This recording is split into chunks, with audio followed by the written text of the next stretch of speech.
ഞങ്ങളുടെ ബാലി ട്രിപ്പിൻ്റെ 3-ാമത്തെ ദിവസമാണ് ഞങ്ങൾ ന്യൂസ പെനിഡിലേക്ക് പോയത്, അതായത് വെസ്റ്റ് ഐലൻഡ് ടൂർ. അപ്പോൾ രാവിലെ തന്നെ ഹോട്ടലിൽ നിന്ന് ഇറങ്ങി അവർ ബ്രേക്ക്ഫാസ്റ്റൊക്കെ തന്നയച്ചായിരുന്നു. അങ്ങനെ ഞങ്ങൾ സനൂർ ബീച്ചിൽ എത്തി. അവിടെ നിന്ന് പബ്ലിക് ഫാസ്റ്റ് ബോട്ട് എടുത്താണ് ഇവിടെ ന്യൂസ പെനിഡിലേക്ക് ഞങ്ങൾ പോകുന്നത്. അപ്പോൾ ഇതെല്ലാം തന്നെ ടൂർലെക്സ് വഴിയുള്ള അറേഞ്ച്മെൻറ്റ്സാണ്. ഞങ്ങൾക്കൊന്നും ടിക്കറ്റ് എടുക്കാനോ അങ്ങനെയുള്ള കാര്യങ്ങൾക്കൊന്നും തന്നെ ഞങ്ങൾ ഇനിഷ്യേറ്റീവ് എടുക്കേണ്ടതായിട്ട് വന്നില്ല. എല്ലാം ടൂർലെക്സ് വഴിയുള്ള അറേഞ്ച്മെൻറ്റുകളാണ്. അപ്പോൾ ഇത് സനൂർ ബീച്ച്.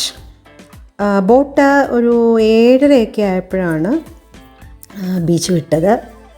അപ്പോൾ വളരെ സ്പീഡിലായിരുന്നു ബോട്ടിൻ്റെ യാത്ര. അപ്പോൾ അങ്ങനെ ഏകദേശം ഒരു 9-9:30 ആയപ്പോഴത്തേക്കും ഞങ്ങളിവിടെ എത്തി, ന്യൂസ പെനിഡ.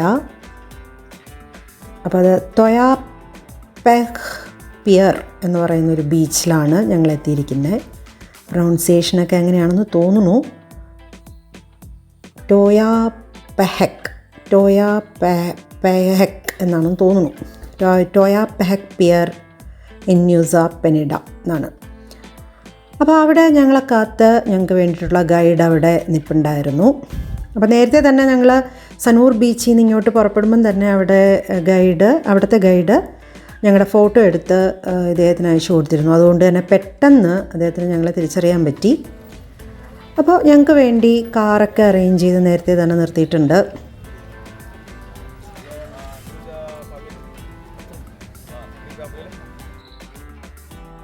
അപ്പോൾ ആദ്യം ഞങ്ങൾ പോയത് ന്യൂസ പെനിഡയിലുള്ള ഏഞ്ചൽ ബിലാബോങ് എന്ന് പറയുന്ന ഒരു സ്ഥലത്തേക്കാണ്.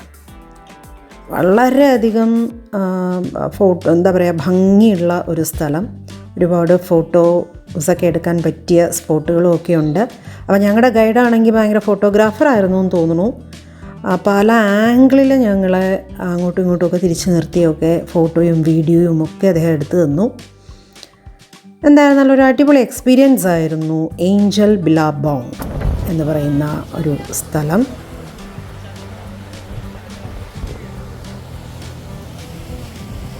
അപ്പോൾ അതൊരു മാഗ്നിഫിഷ്യൻ ഇൻഫിനിറ്റി പൂൾ എന്നൊക്കെയാണ് ഈ ഒരു സ്ഥലത്തിനെ പറ്റി അറിയപ്പെടുന്നത്.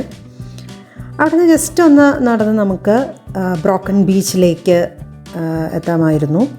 ബ്രോക്കൺ ബീച്ച് എന്ന് പറയുന്ന പാന്താൽ പസിഹ് ഊഗ് എന്ന് അവരുടെ ഭാഷയിൽ, ഇന്തോനേഷ്യൻ ഭാഷയിൽ പറയുന്ന സ്ഥലം ബ്രോക്കൺ ബീച്ച്. അപ്പോൾ ഇതെല്ലാം ശരിക്കും പറഞ്ഞു കഴിഞ്ഞാൽ ഒരു കാലത്ത് കേവായിരുന്നു, വലിയ കേവ്, മാസീവ് കേവ് എന്നൊക്കെ പറയാം. ഇവിടെയും ഒരുപാട് ഫോട്ടോ എടുക്കാനുള്ള സ്പോട്ടുകളും ഒക്കെയുള്ള ഒരു സ്ഥലമാണ്. ഇവിടെയൊക്കെ വെച്ചിട്ട് നമ്മുടെ ഗൈഡ് നമുക്ക് വേണ്ടി ഒത്തിരി ഫോട്ടോസും അതുപോലെ വീഡിയോസും ഒക്കെ എടുത്തു തന്നു. ഒത്തിരി ടൂറിസ്റ്റുകൾ ഉള്ള ഒരു സമയമായിരുന്നു. അപ്പോൾ എല്ലാവരും ഓരോരോ സ്പോട്ടുകളിൽ നിന്ന് ഫോട്ടോ എടുക്കുകയും ഒക്കെ ചെയ്യുമായിരുന്നു. അപ്പോൾ ഞങ്ങളുടെ ഗൈഡ് കുറേ നല്ല ഫോട്ടോസൊക്കെ എടുത്തു തന്നു. നമുക്കത് അവിടെ പോയി തന്നെ അതിൻ്റെ ആ ഒരു ഭംഗി ആസ്വദിക്കണം. അത്രയ്ക്ക് ഭംഗിയുള്ള സ്ഥലമാണ് ശരിക്കും ഈ ഒരു ന്യൂസ പെനിഡ എന്ന് പറയുന്ന ഈ ഒരു ഐലൻഡ്. അപ്പോൾ നമ്മളങ്ങനെ കുറച്ച് നടക്കുകയൊക്കെ വേണം. പിന്നെ സമയം നല്ല ചൂടും ഉണ്ടായിരുന്നേ. അപ്പോൾ അങ്ങനെ കുറച്ചധികം നമുക്ക് അവിടെ കയറി ഇറങ്ങി നടക്കാനുണ്ടായിരുന്നു. ഇതൊരു കാലത്ത് ഒരു കേവായിരുന്നു, മാസീവ് കേവായിരുന്നു എന്ന് പറഞ്ഞല്ലോ. അപ്പോൾ ആ കേവ് നശിപ്പിക്കപ്പെട്ടിട്ട് ആണ് ഈ കടലിങ്ങനെ കയറി ഇത്തരത്തിലുള്ള പോയിൻറ്റ്സൊക്കെ, ഇതുപോലുള്ള ബ്രോക്കൺ ഐലൻഡ് അങ്ങനെയുള്ള സ്പോട്ടുകളൊക്കെ ഉണ്ടായിരിക്കുന്നത്. എന്തായിരുന്നാലും ടൂറിസ്റ്റുകൾക്ക് വളരെയധികം നല്ല നയനമനോഹരമായിട്ടുള്ള കുറേ സ്ഥലങ്ങളുമൊക്കെ സമ്മാനിക്കുന്ന ഒരു സ്ഥലമാണ് ന്യൂസ പെനിഡ. അപ്പോൾ ഞങ്ങളങ്ങനെ കുറച്ച് നടന്ന് തളർന്ന് നമ്മളങ്ങനെ കരിക്കും എല്ലാം കഴിച്ച് ഒക്കെ ഇങ്ങനെ. ഈ ടോയ്ലറ്റ് ഇവിടെ ഇന്തോനേഷ്യൻ മണി 5,000 ആണ് കേട്ടോ, 5,000 റുപ്പീസ്, ഇന്തോനേഷ്യൻ റുപ്പീസ്. അപ്പം ഇത് കെലിംകിങ് ബീച്ച് സീക്രട്ട് പോയിൻ്റ് ആണ്. ഇതാണ് ശരിക്കും ബാലിയിൽ വന്നാൽ ഏറ്റവും കൂടുതൽ ഫോട്ടോഗ്രാഫ്ഡ് സെക്ഷനുള്ള ഒരു സ്ഥലമാണ്. അപ്പോൾ ഇതൊരു വെള്ളം കുടിക്കുന്നൊരു ഡിനോസർ പോലെയാണ് ആ ഒരു കരഭാഗം കടലിലേക്ക് ഇറങ്ങി നിൽക്കുന്നത്. പിന്നെ അവിടെ നിന്ന് ഞങ്ങൾ ഒരു ഇന്തോനേഷ്യൻ സെറ്റ് മെനു ലഞ്ചിന് പോകുമായിരുന്നു. അവിടുത്തെ ഒരു ഹോട്ടലിൽ, ന്യൂസ പെനിഡയിൽ തന്നെ ഉള്ളൊരു ഹോട്ടലാണ്. അപ്പോൾ ഇതെല്ലാം നമ്മുടെ ഇറ്റിനറിയിൽ ഉണ്ടായിരുന്നത് തന്നെയാണ്. അതായത് ഞങ്ങളുടെ ടൂർ ലെക്സ് ഞങ്ങൾക്ക് വേണ്ടി തയ്യാറാക്കി ഇറ്റിനറിയിൽ ഉണ്ടായിരുന്ന ഒരു ലഞ്ചാണ്, ലഞ്ച് സ്പോട്ടാണിത്.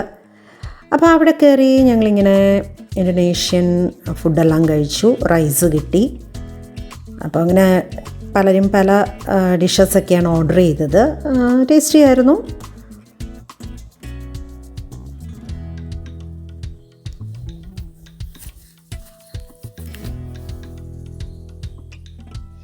അത് കഴിഞ്ഞ് നമ്മുടെ ഇറ്റിനറി പ്രകാരം ക്രിസ്റ്റൽ ബേയിൽ പോകുക എന്നുള്ളതായിരുന്നു. പക്ഷേ ഞങ്ങൾക്ക് സമയം കുറച്ച് അവിടെ ഇവിടെയൊക്കെ ലാഗ് ആയതുകൊണ്ട് ക്രിസ്റ്റൽ ബേയിൽ പോയാൽ നമ്മൾ തിരിച്ച് ബോട്ട് എടുക്കുന്ന സമയത്ത് എത്തില്ല. അതുകൊണ്ട് കുറച്ചും കൂടെ അടുത്ത് ബൂബു ബീച്ചിലേക്കാണ് ഞങ്ങൾ പോയത്. ബൂബു ബീച്ച്. അപ്പോൾ ഏകദേശം ബൂബു ബീച്ച് പോലെ തന്നെയാണ് ക്രിസ്റ്റൽ ബേ എന്നും നമ്മുടെ ഗൈഡ് പറഞ്ഞായിരുന്നു. വലിയ വ്യത്യാസം ഇല്ല. അപ്പം അതുകൊണ്ട് ഞങ്ങൾ ബൂബു ബീച്ചിലേക്കാണ് പോയത്. അവിടെ കുറേ നേരം നമ്മളവിടെ ചിലവിട്ടു. കടലിലൊക്കെ ഇറങ്ങി നല്ല രസമായിരുന്നു ശരിക്കും.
ഞങ്ങളുടെ ബാലി ട്രിപ്പിൻ്റെ ഫുൾ ലെങ്ത് വീഡിയോ നേരത്തെ പോസ്റ്റ് ചെയ്തിട്ടുണ്ടായിരുന്നു. പക്ഷെ അത് കുറച്ച് ലെങ്തി വീഡിയോ ആണ്. കാരണം എന്താ വെച്ചാൽ ഞങ്ങളുടെ ട്രിപ്പ് 4 nights and 5 days ആയിരുന്നു. അപ്പോൾ എല്ലാ സ്ഥലങ്ങളും ഉൾക്കൊള്ളിച്ചുകൊണ്ടുള്ളൊരു വീഡിയോ ആയിരുന്നു. അപ്പോൾ അത് കാണാത്ത ആളുകൾക്ക് വേണ്ടിയിട്ട് അതിൻ്റെ ലിങ്ക് ഞാൻ ഇതിൻ്റെ ഡിസ്ക്രിപ്ഷൻ ബോക്സിൽ ഇടാം. അപ്പോൾ എല്ലാവരും വീഡിയോസ് കാണണം, കമൻറ്റ് ചെയ്യണം, ലൈക്ക് ചെയ്യണം, ഷെയർ ചെയ്യണം. നിങ്ങളുടെ പ്രോത്സാഹനമാണ് കൂടുതൽ വീഡിയോസ് ഇടാനായിട്ട് എന്നെ പ്രേരിപ്പിക്കുന്നത്.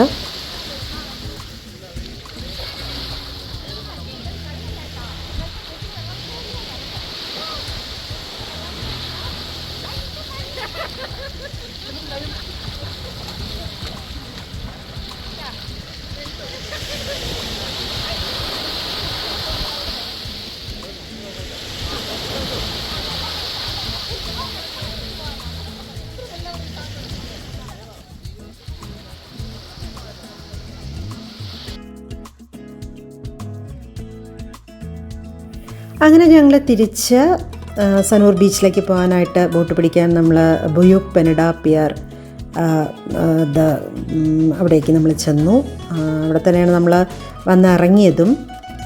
അപ്പോൾ ബുയൂക്ക് പെനഡ പിയർ അവിടെ നിന്ന് നമ്മൾ ഫാസ്റ്റ് ബോട്ട് പിടിച്ച് തിരിച്ച് നമ്മൾ സനൂർ ബീച്ചിലെത്തി ഹോട്ടലിലേക്ക് മടങ്ങി. സോ എല്ലാവർക്കും ഇഷ്ടപ്പെട്ടെന്ന് തോന്നുന്നു. Thank you.